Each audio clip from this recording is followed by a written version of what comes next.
Dedicated to Eastern and Southern Kentucky, this is WYNT Mountain News at 11. Good evening, I'm Steve Hensley. George Floyd was laid to rest today in Texas following an emotional funeral at the Fountain of Praise Church. CBS's Danya Backus wraps up today's events from Houston. George Floyd's family members say they hope his death was not in vain. Everybody know who Big Floyd is now. Everybody going to remember him around the world. He's going to change the world. A funeral service for the 46-year-old was held Tuesday, 2 weeks and a day after he died in police custody in Minneapolis. I just want to say to him, I love you, and I thank God for giving me my own personal Superman. Floyd's death sparked nationwide protest against racism and police brutality. George Floyd was not expendable. This is why we're here. Your family's gonna miss you, George, but your nation is going to always remember your name. Former Vice President Joe Biden addressed the gathering in a pre-recorded message. We can't turn away. We must not turn away. We cannot leave this moment thinking we can once again turn away from racism that stings at our very soul. Even as George Floyd was being eulogized here in Houston, demonstrators in other cities were marching in his name. In New York, a massive crowd surged into Lower Manhattan on Tuesday afternoon, shutting down the Brooklyn Bridge in the process. Protesters also gathered in solidarity in Oxford, England. After the funeral, a horse-drawn carriage brought George's body to Pearland Cemetery, where he was buried alongside his mother. Danya Backus, CBS News, Houston. Houston Mayor Sylvester Turner declared June 9th to be George Floyd Day in the city. It's been 8 days since David McAtee was shot outside his barbecue shack in Louisville. Now we know the fatal shot came from a National Guardsman, not Louisville police. Investigators now believe McAtee fired 2 rounds that night. Secretary for the governor's executive cabinet, J. Michael Brown, says McAtee also tested positive for gunshot residue. During a briefing today, he showed pictures of shell casings from McAtee's gun and fragments of the bullet that hit him. In the pictures, you can see green paint on those fragments. Brown says that paint is consistent with the military-grade bullets the National Guard had in their rifles that night. After the new information, someone asked Brown if he would prosecute the LMPD officers or the guardsmen that fired. Here's his answer. If you're asking me based on the information I have at this time, it appears to me that they were returning fire, which is part of the engagement and what any law enforcement officer would do at that case. I can't tell you what Mr. McAtee he was firing in their direction, and he did it at least twice, and they returned that fire. Brown also says KSP is going to do a frame-by-frame analysis of the surveillance video. A statue of Confederate General Robert E. Lee in Richmond, Virginia will remain for now. A judge ordered a temporary stay in place yesterday. It comes after a lawsuit claims Virginia promised to protect the statue when it annexed the land it stands on. The governor's office says the administration is still reviewing the order, but they remain committed to, quote, remove this divisive symbol from Virginia's capital city.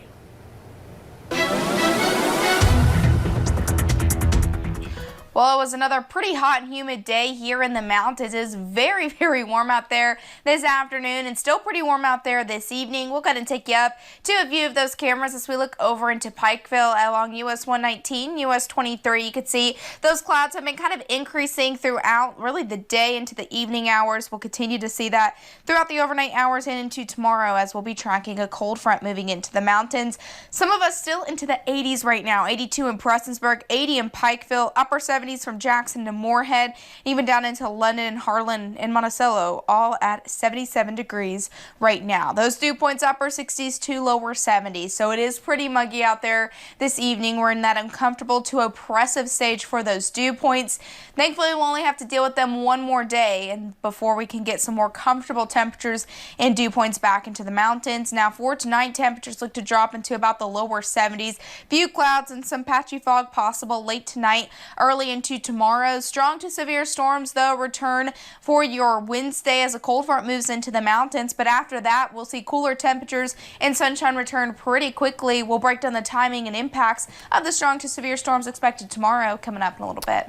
All right, hopefully it won't get too rough. Paige, thank you.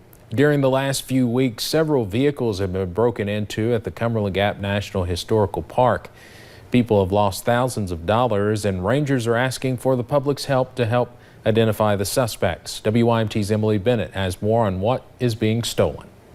National parks are a relaxing place, a place to get away from stress. Most of the time in the park, you're completely safe. You have nothing to worry about. But on Memorial Day weekend, Sheila Durham's daughters returned to their car to find broken glass. You can see in this video, the suspect barely leaves the car. Smashed the window of my daughter's car and grabbed their purses, and it happened probably in about 3 seconds.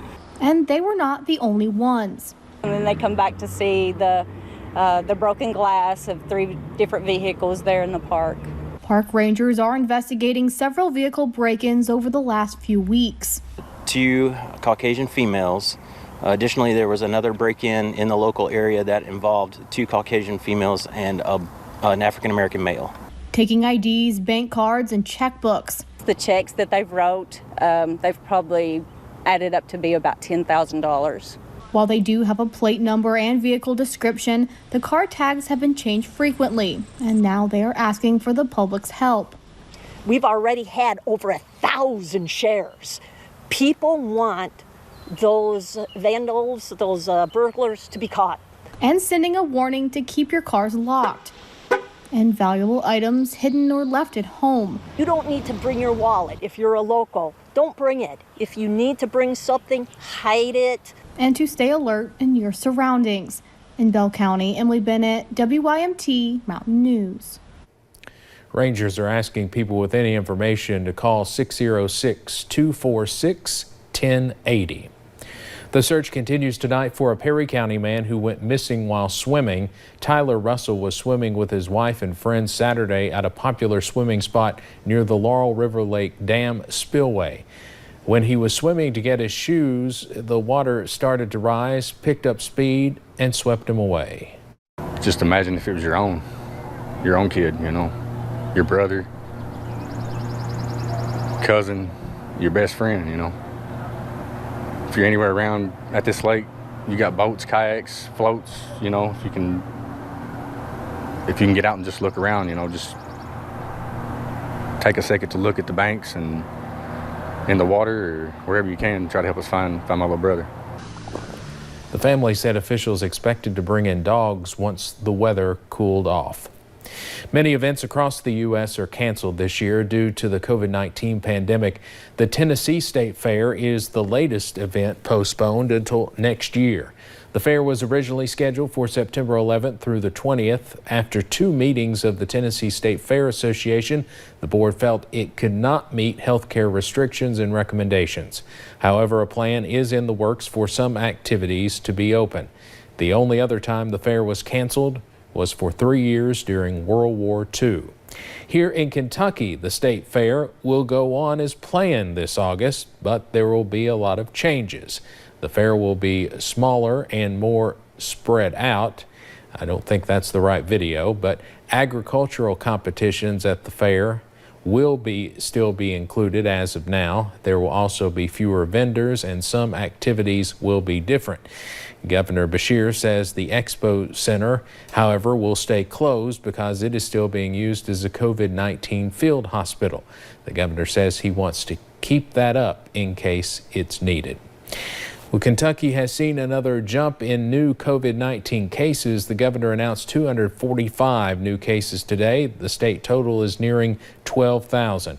At least 477 people have died from the virus. That includes 5 new deaths, but 3,300 Kentuckians have recovered. UK could increase tuition for the fall semester. The Lexington Herald Leader reports the board will consider a 1% increase for in-state students and a 2% jump for students from out of state. UK faced a major budget deficit because of the pandemic, but the increase would be the smallest tuition increase in years. According to the newspaper, tuition makes up about 11% of UK's budget.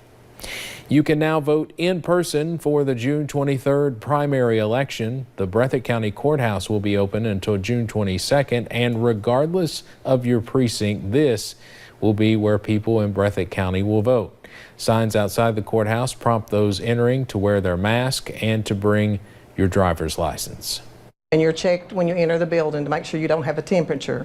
And there's social distancing. You have to stay so far apart. Yes, we have the floor roped off, and you have to enter one side and you exit the other way. Once temperatures are checked, masks will have to be worn at all times. Today was a big day in Whitesburg as the summer food service program at Kane Kitchen handed out its 100,000th meal this summer. This is the 5th year for the program, which provides children 18 years old or younger food throughout the summer when they are not in school. This year, they are giving out meal kits that has enough food for every child to have breakfast and lunch for 7 days. Hilda Legg with the United States Department of Agriculture says this milestone is great for the community and farmers who grow the produce. We are so proud of the success that they have made of this, providing food, an opportunity in the kitchen for people to take their produce, turn it into a commercial product. There's so many benefits. Nearly 3,000 children are registered for the program that runs through the end of August.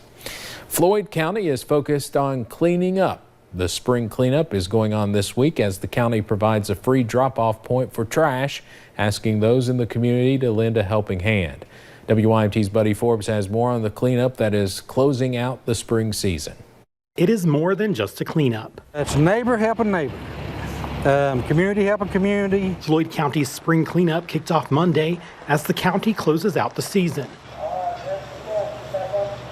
The fiscal court worked with Solid Waste to open Waste Connections for free trash drop-off this week. They are really active in keeping Floyd County clean. Community members are encouraged to clean up their areas and bring the trash to the Floyd County Transfer Station, including the large items that are cluttering up the communities. Which is going to help out cleaning up the county, increase value of homes, maybe clean up around somebody's home, and the other homes will increase their value. Also help draw business. Drive up and drop off your large items, or leave your bags tied by the roadside after a community pickup, all while maintaining a safe social distance. We want you to stay in your vehicle. The men there will direct you where to park and where to pull. They will unload you. Solid Waste Director Joe Reynolds says he has already seen a lot of people stepping up to the plate. People are getting involved with the community, and it's really exciting. He says people of all ages are bringing in trash and organizing cleanups in their own neighborhoods. I'm hoping that makes everybody want to join in and help clean Floyd County. Proving that it takes a team to keep things clean. In Floyd County, Buddy Forbes, WYMT Mountain News. Reynolds says the county usually utilizes inmate work crews to help with cleanup efforts, but all of that work has shifted to the county workers during the pandemic. The cleanup runs through Saturday. Coming up on Mountain News at 11, the Kentucky Wildcats are preparing for a return to the gridiron, how players say staff are keeping them healthy. Strong to severe storms possible tomorrow as a cold front moves into the mountains. We'll break down the timing and impacts coming up.